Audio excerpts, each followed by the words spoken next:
പുതിയൊരു വീഡിയോയിലേക്ക് എല്ലാവർക്കും സ്വാഗതം. വളരെ എളുപ്പത്തിൽ തയ്യാറാക്കാൻ പറ്റിയ ഒരു സ്നാക്കിൻ്റെ റെസിപ്പിയാണ്. ഒരു ഉരുളക്കിഴങ്ങും ഒരു മുട്ടയും ഉണ്ടെങ്കിൽ വൈകിട്ട് ചായയുടെ കൂടെയൊക്കെ കഴിക്കാൻ വേണ്ടി നമുക്ക് വളരെ എളുപ്പത്തിൽ തയ്യാറാക്കിയെടുക്കാം.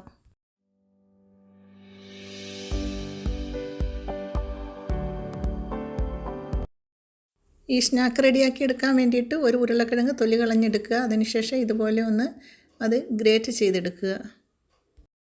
ഇങ്ങനെ ഗ്രേറ്റ് ചെയ്തെടുത്ത ഉരുളക്കിഴങ്ങ് ഒന്ന് പിഴിഞ്ഞെടുക്കാം. ഉരുളക്കിഴങ്ങിൻ്റെ ആ ഒട്ടലൊക്കെ ഒന്ന് മാറ്റിയിട്ട് സ്നാക്ക് ഉണ്ടാക്കി കഴിഞ്ഞാലും കുറച്ച് ക്രിസ്പിയായി കിട്ടാൻ വേണ്ടിയിട്ടാണ് നമ്മൾ ഉരുളക്കിഴങ്ങ് ചീകിയതിന് ശേഷം ഇതുപോലെ പിഴിഞ്ഞിട്ട് ആ സ്റ്റാർച്ച് ഒന്ന് കളഞ്ഞെടുക്കുന്നത്. ഉരുളക്കിഴങ്ങ് പിഴിഞ്ഞെടുത്തതിന് ശേഷമുള്ള ഈ നീര് വെറുതെ കളയണ്ട. അല്പം വെള്ളം കൂടി ചേർത്ത് ഡയലൂട്ട് ചെയ്തിട്ട് നമുക്ക് ചെടികൾക്കൊക്കെ ഒന്ന് സ്പ്രേ ചെയ്ത് കൊടുക്കാം. അല്ലെങ്കിൽ ഇതിലേക്ക് കുറച്ച് അരിപ്പൊടിയോ മറ്റ് കടലമാവോ എന്തെങ്കിലും ചേർത്തിട്ട് മുഖത്ത് ഫേസ് പാക്കായിട്ട് ഉപയോഗിക്കുകയും ചെയ്യാം. ഇനി ഈ ഉരുളക്കിഴങ്ങിലേക്ക് നമുക്കൊരു മുട്ട പൊട്ടിച്ച് ഒഴിച്ച് കൊടുക്കാം. പിന്നെ കൊത്തിയരിഞ്ഞ കുറച്ച് സവാള ചേർത്ത് കൊടുക്കുക. പച്ചമുളക്, കറിവേപ്പില, മല്ലിയില ഇവയെല്ലാം ചേർക്കുക. പിന്നെ ഓരോരുത്തരുടെയും എരിവിന് കണക്കാക്കി നമുക്ക് കുരുമുളക് പൊടി ചേർത്ത് കൊടുക്കാം.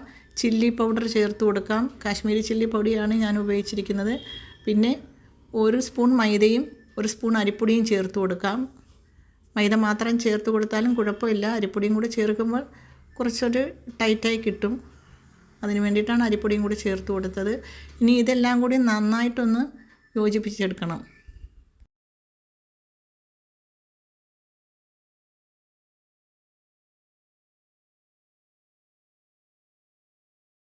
നന്നായി യോജിപ്പിച്ച് കഴിഞ്ഞാൽ നമുക്കിനി ഇത് ഫ്രൈ ചെയ്യാൻ തുടങ്ങാം. അതിനായിട്ടൊരു പാൻ അടുപ്പത്ത് വെച്ച് ചൂടാകുമ്പോൾ അതിലേക്ക് ആവശ്യത്തിനുള്ള എണ്ണ ഒഴിച്ചു കൊടുക്കുക. എണ്ണയും ചൂടായി വന്നാൽ നമ്മൾ റെഡിയാക്കി വെച്ച മിക്സിൽ നിന്നും ഇതുപോലെ കുറച്ച് വീതം എടുത്ത് എണ്ണയിലിട്ട് നമുക്ക് ഫ്രൈ ചെയ്തെടുക്കാം.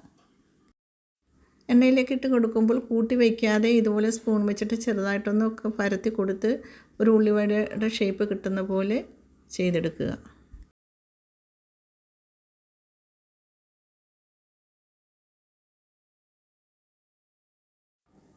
തിരിച്ചും മറിച്ചുമൊക്കെ ഇട്ട് കൊടുത്ത് 2 വശവും ഗോൾഡൻ ബ്രൗൺ ആക്കി ഫ്രൈ ചെയ്തെടുക്കാം.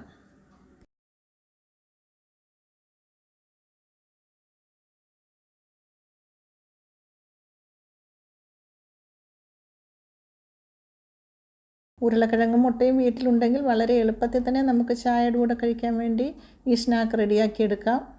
അങ്ങനെ നമ്മുടെ വളരെ എളുപ്പം തയ്യാറാക്കിയെടുക്കാൻ പറ്റിയ നല്ല ടേസ്റ്റി ആയിട്ടുള്ള ഒരു സ്നാക്ക് എല്ലാം ഫ്രൈ ചെയ്തെടുത്ത് കഴിഞ്ഞു. ഇത് സോസ് കൂട്ടിയിട്ടോ നമുക്കല്ലാതെ തന്നെ കഴിക്കാം. ഈ റെസിപ്പി നിങ്ങൾക്ക് ഇഷ്ടമായിട്ടുണ്ടെങ്കിൽ നിങ്ങൾ കമൻറ്റ് ചെയ്യുക, ലൈക്ക് ചെയ്യുക. അടുത്തൊരു വീഡിയോ ആയിട്ട് നമുക്ക് വീണ്ടും കാണാം.